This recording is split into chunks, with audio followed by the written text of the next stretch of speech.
What happens when we listen to a medieval or an early modern text? This film thinks about how texts construct different voices and how audiences received and continue to receive and interpret those voices. Sound has the capacity to transfer meaning, but also to ignite emotion.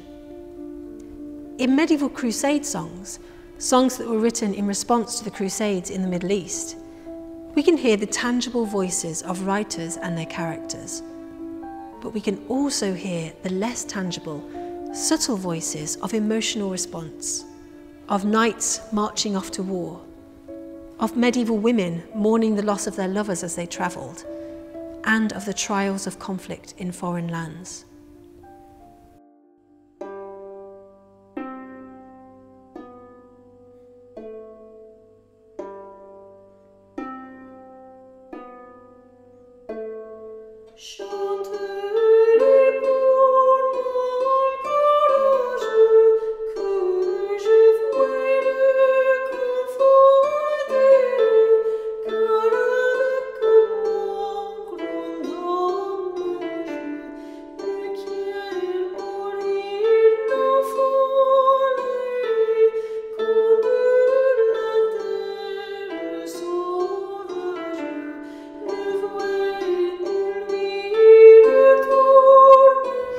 Unfortunately, the actual words that were spoken or sung don't always come down to us through time.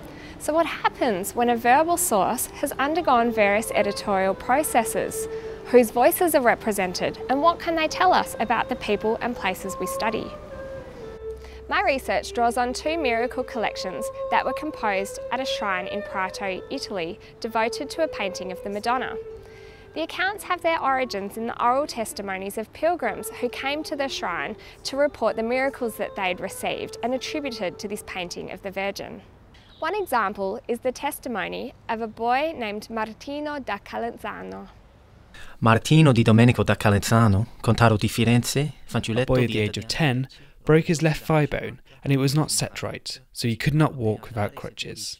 For this reason, his father tenderly took a vow, promising if it healed to place a thigh of wax before the most beautiful Madonna and leave the crutches there. And he made the promise, and immediately the child was healed, and on the 8th day following he ratified the vow and visited the aforementioned Madonna. As was common in the 15th century, a scribe would hear the stories and write them down, but he'd do so in a formulaic manner that was somewhat reminiscent of a legal document. He'd record names, ages, occupations, and essential details of the miracle. Yet how the pilgrims told their stories, their intonations, gestures, and the things they emphasised have consequently been lost.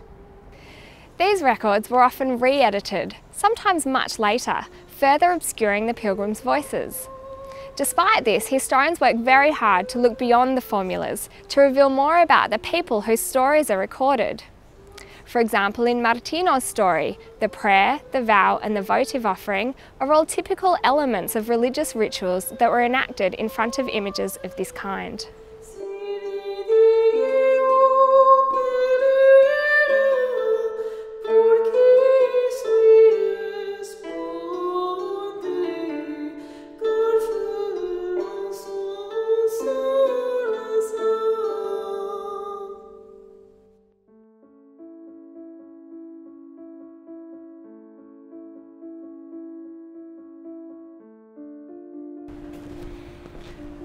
Although many of the layers of medieval and Renaissance texts have now been lost, with careful work they can be reconstructed to provide rich insight into the lives and minds of the people whose voices have come down to us.